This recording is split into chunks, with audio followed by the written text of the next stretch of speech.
Baik, Assalamualaikum warahmatullahi wabarakatuh. Halo semuanya. Perkenalkan, nama saya Silvia Andini dari kelas A1 Program Studi Informatika semester 5. Di sini saya akan menjelaskan suatu codingan untuk memenuhi syarat UTS dengan mata kuliah pengenalan pola. Di sini saya memiliki suatu codingan yang menggunakan dua metode, yaitu metode SPM dan KNN. Sebelum kita menuju ke codingan, terlebih dahulu saya akan menjelaskan apa itu KNN dan SPM. Apa itu Support Vector Machine, SPM? SPM adalah algoritma pembelajaran mesin yang digunakan untuk klasifikasi dan regresi. Inti dari SPM adalah mencari hyperplane, bidang pemisah terbaik yang memisahkan data ke dalam dua kelas atau lebih. Cara kerjanya yaitu yang pertama hyperplane. SPM menemukan bidang pemisah yang memaksimalkan margin jarak antara data terdekat dari masing-masing kelas. Yang kedua yaitu super vector. Data yang paling dekat dengan hyperplane disebut super vector dan mereka menentukan posisi bidang pemisah. Yang ketiga yaitu jika data tidak dapat dipisah secara linier, SPM menggunakan kernel trick untuk memetakan data ke ruang dimensi yang lebih tinggi sehingga menjadi dapat dipisahkan. Selanjutnya yaitu Kanner Neighbor atau KNN. KNN adalah algoritma pembelajaran mesin berbasis instant lazy learning yang menggunakan jarak antara data untuk melakukan klasifikasi atau regresi. Cara kerja KNN yaitu yang pertama, hitung jarak antara data uji dan setiap data dalam dataset pelatihnya. Misalnya menggunakan Euclidean distance, Manhattan distance. Yang kedua yaitu pilih ke tetangga terdekat dengan jarak terkecil. Yang ketiga yaitu untuk klasifikasi, tentukan label berdasarkan mayoritas label dari K tetangga tersebut. Pertama kita akan mengimport library. Di sini ada library NumPy, digunakan untuk operasi numerik seperti manipulasi array, yaitu Pandas, digunakan untuk manipulasi data berbentuk tabel seperti data frame. Selanjutnya ada Scikit Model Selection Train Test Split. Fungsinya untuk membagi dataset menjadi data latih training dan data uji testing. Selanjutnya ada Scikit Preprocessing Standard Scaler. Alat untuk menstandarisasi fitur yaitu mengubah skala data agar memiliki nilai rata-rata 0 dan standar deviasi 1.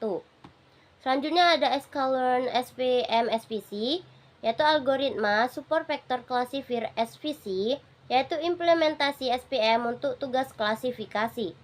Selanjutnya ada Sklearn Neighbor K-Neighbor Classifier, yaitu algoritma Kanner Neighbor KNN untuk klasifikasi. Selanjutnya ada Sklearn Metric. Yang pertama ada Classification Report, laporan metrik klasifikasi seperti Precision Recall F1 Score. Selanjutnya ada Confusion Metric, yaitu metrik untuk mengevaluasi kinerja model berdasarkan prediksi versus label sebelumnya. Dan yang terakhir ada Accuracy Score, yaitu fungsinya untuk menghitung akurasi prediksi model.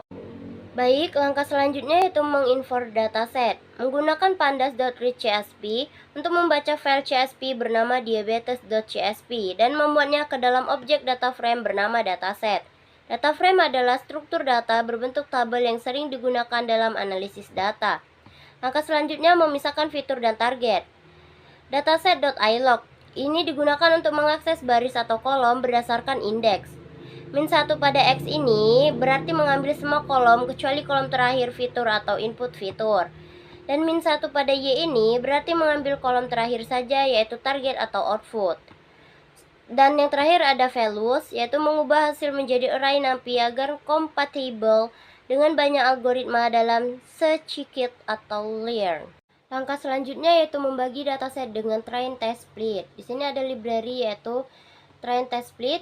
Fungsi dari Scikit-learn yang digunakan untuk membagi dataset menjadi data latih training set dan data uji test set. Sini ada parameter yaitu parameter X, fitur input dari dataset, dan Y target label dari dataset. Selanjutnya ada test size sama dengan 0,25, berarti 25% data digunakan untuk pengujian testing dan 75% sisanya untuk pelatihan training. Yang terakhir ada random stage sama dengan 0, yaitu menetapkan angka acak untuk memastikan pembagian data yang konsisten setiap kali kode dijalankan.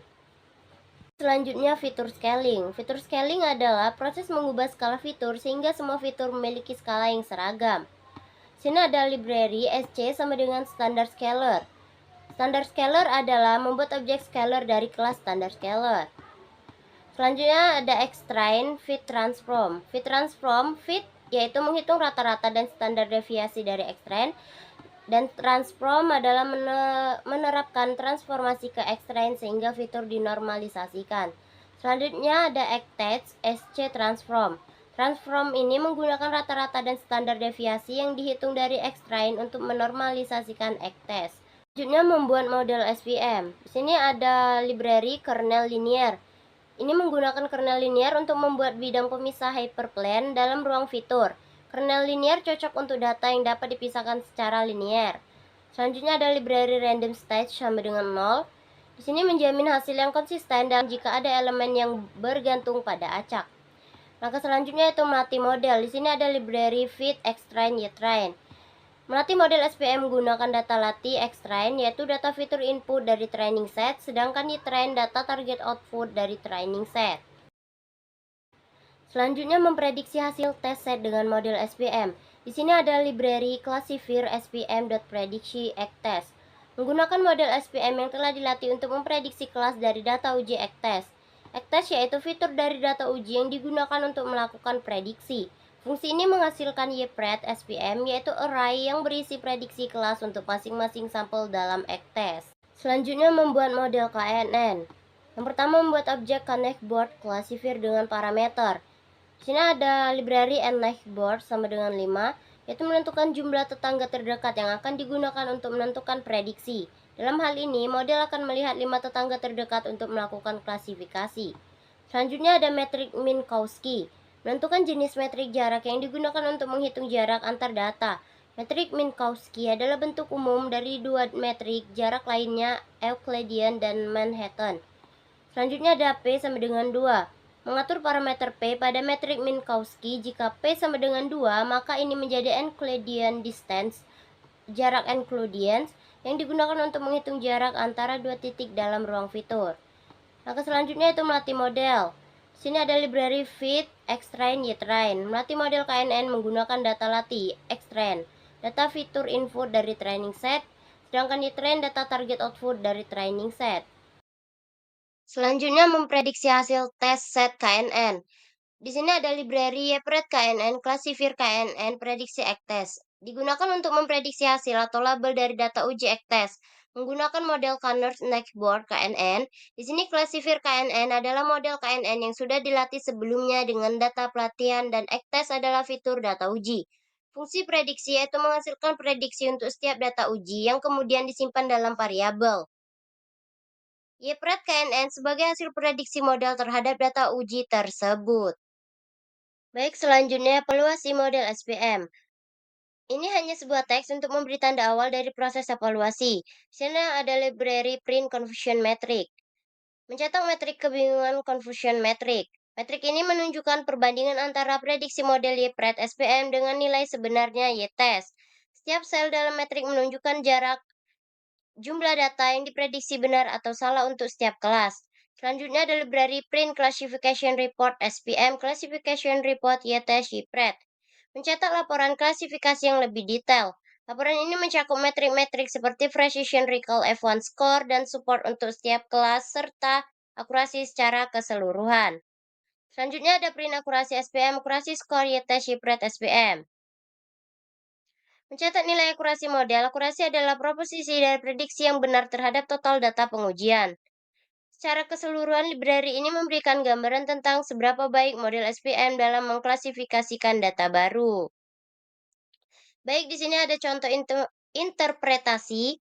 Dalam contoh di atas, akurasi model mencapai sekitar 80%. Ini berarti model mampu mengklasifikasikan sekitar 80% data pengujian dengan benar. Nilai precision recall dan F1 score untuk setiap kelas juga memberikan informasi lebih lanjut tentang kinerja model pada masing-masing kelas. Baik, selanjutnya evaluasi model KNN. Di sini ada library print confusion metric KNN, confusion metric YT shipret KNN. Mencetak metrik kebingungan confusion metric untuk model KNN. Metrik ini menunjukkan perbandingan antara prediksi model KNN, YPRET KNN dengan nilai sebenarnya YTRES. Selanjutnya, print classification report KNN, classification report YT shipret KNN. Mencetak laporan klasifikasi yang lebih detail untuk model KNN. Laporan ini mencakup metrik-metrik seperti precision, recall, F1 score, dan support untuk setiap kelas serta akurasi secara keseluruhan. Selanjutnya, print akurasi KNN. Akurasi skor Y-test YPRET KNN. Mencatat nilai akurasi model KNN. Akurasi adalah proposisi dari prediksi yang benar terhadap total data pengujian. Akurasi 80% ini artinya model KNN mampu memprediksi dengan benar sekitar 80% dari data pengujian. Precision recall dan F1 score nilai-nilai ini memberikan informasi lebih lanjut tentang kinerja model pada setiap kelas. Misalnya, precision tinggi menunjukkan bahwa sebagian besar prediksi positif adalah benar.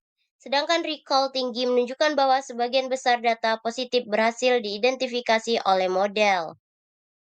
Baik, selanjutnya itu visualisasi hasil model SPM dari training set. Di sini ada library yaitu import matplotlib. Di sini mengimport library matplotlib untuk membuat visualisasi. Selanjutnya from matplotlib, color import list and color map. Mengimport fungsi untuk membuat color map custom.